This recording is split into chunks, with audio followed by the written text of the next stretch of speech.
All right, guys, welcome back to the Deep Dig of Sports Pod. I'm your host, Drew, with my other host right here next to me. What's up? It's D. Nice to see you again.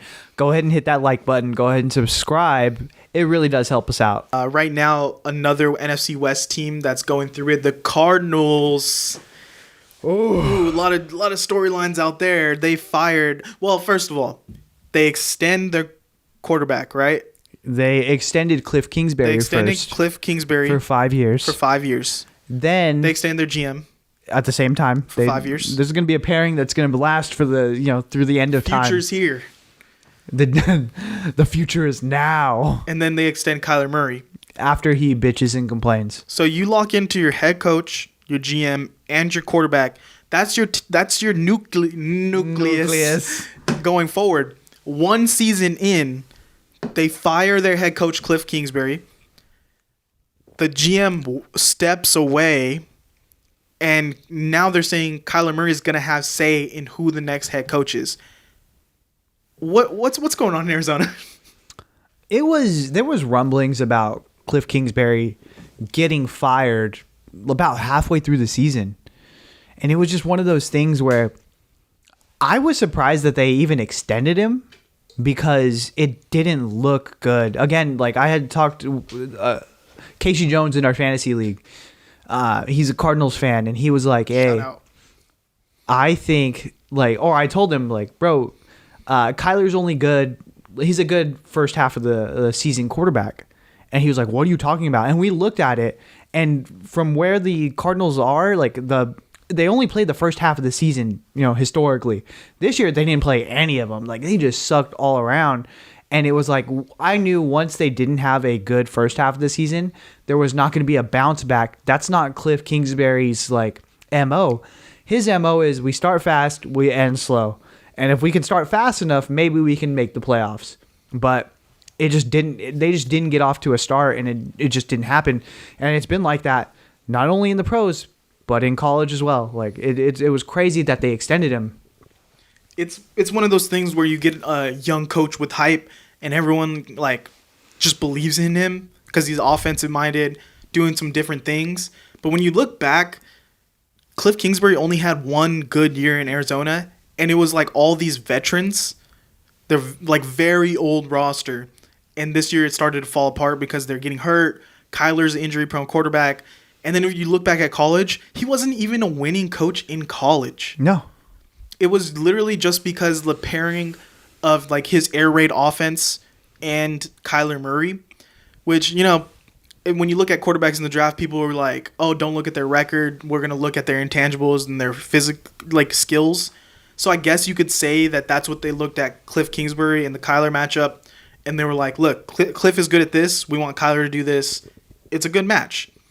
But it just never worked out for them. And I think this season it showed that these two guys did not like each other.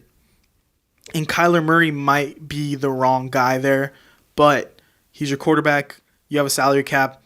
You're going to roll with him now. And he has say on who the next head coach is. I know Sean Payton was saying that he's interested, or he's doing film study on them. So that's going to be really telling on what people think of Kyler Murray, if Sean Payton is interested or not. And it's so weird because you look at Kyler and it's just this. His story in the league is is he the guy? Is he How many people went to his birthday party? Yeah, I want to know. But it's does he want to play football? Or does he want to play baseball? Does he really want to be on this team, or does he not? Does he actually put in the work? Does he actually put down Call of Duty every once in a while and actually review film? So it's a bunch of these weird questions around him. Is he a team guy? Do players actually like him? Did you see DeAndre Hopkins yell at him on the sidelines? Is that why he's being traded now? There's a bunch of weird shit going on. And it's just one of those things where if you were to put it in a vacuum, hey, look at this guy. He can be a top 10 or even top 5 quarterback. But then you have to open it up and but is he a leader? It's one of those things the intangibles are really weighing him down.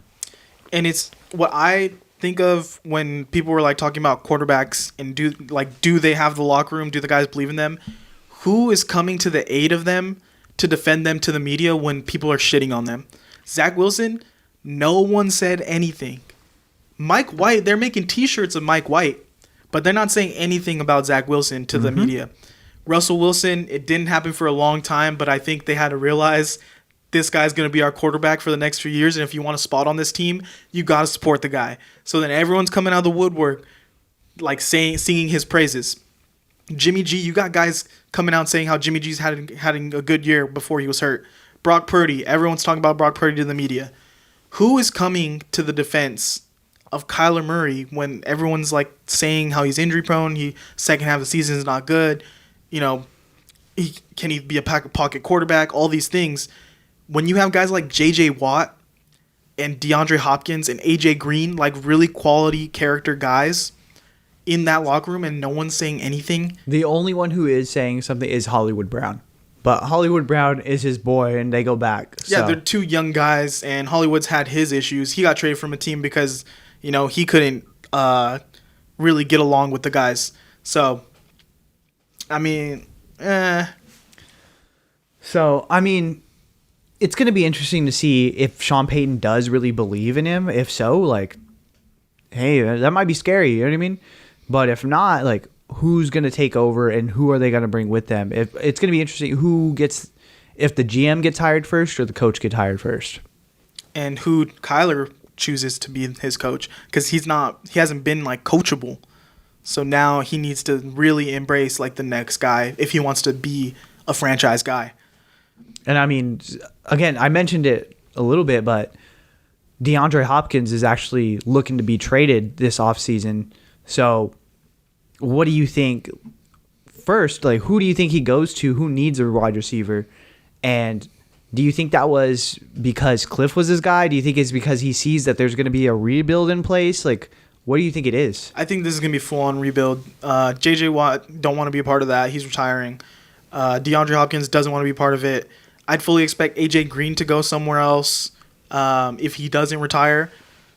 I think he still has a little bit left in the tank. And Kyler's just there. Kyler's going to be the lone guy. And I think DeAndre Hopkins should have a lot of suitors. I don't think 49ers will be interested. I get kind of tired of, like, anytime any big name comes up, every 49ers fan is like, he could play for the Niners next year. And, like, guys, we got Brandon Ayuk, we got Deebo Samuel, we got a ton of young guys, and we're not going to want to trade for DeAndre Hopkins. No. That's just, I mean, if we do, like, does he have a spot in this offense as a second or third wide receiver? I don't think we want to do that to Ayuk, really put them against each other. And so I just see that a lot, especially when running backs, too. They'll be like, Tony Pollard next year, 49er. Oh, my God. Josh Jacobs to the 49ers next year. I'm like, guys, we got Christian McCaffrey and Elijah Mitchell. Yeah. But as far as who can get D-Hops, Titans need a number one wide receiver. They'd be willing to give up a lot for someone, especially if they can figure out a quarterback in this draft. I actually would like to see the Vikings take a run at him with D-Hops on one side, Justin Jefferson on the other, and Adam Thielen has declined a little bit this season. He's still a great number 3 receiver, I think. They got a lot of young guys who can, you know, take some time to develop. Or even the Bills. The Bills with Stephon Diggs. They got a lot of young guys who, you know, haven't proven to be the guy. I think DeAndre Hopkins will fit perfectly in with them. What do you think? I think that'd be pretty cool. I think the team that needs to make a run at him the most is going to be the Chicago Bears. They have literally no one at wide receiver. Like, me and you could go line up and be wide receiver 3, bro. So it's just one of those things, like, that's who needs it the most. Or if they are going to keep Lamar Jackson, you got to start building around. You need him to get weapons. And again, these are two teams that have already traded with each other before in the Hollywood Brown trade. Let's go ahead and let's make something happen here. What's your price for DeAndre Hopkins? Let me have that. We have this guy who's going to be our franchise quarterback. We need to get him something. And that fits perfectly into the offense.